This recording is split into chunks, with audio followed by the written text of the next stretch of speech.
বাংলাদেশের রাজনীতিতে আবারও চমক সৃষ্টি করেছেন অর্থনীতিবিদ ও রাজনীতিক রেজা কিবরিয়া। গণফোরাম ও গণ অধিকার পরিষদে রাজনৈতিক পথ চলার পর এবার তিনি যোগ দিয়েছেন বিএনপিতে।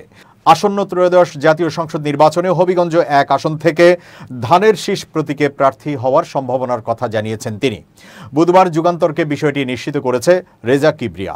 তিনি বলেন, ইতোমধ্যে আমি বিএনপিতে যোগদান করেছি, প্রাথমিক সদস্য ফর্মও পূরণ করেছি, কয়েকদিনের মধ্যে আনুষ্ঠানিকভাবে যোগদান করব। অবশ্যই আমি ধানের শীষে নির্বাচন করব আমার এলাকায়।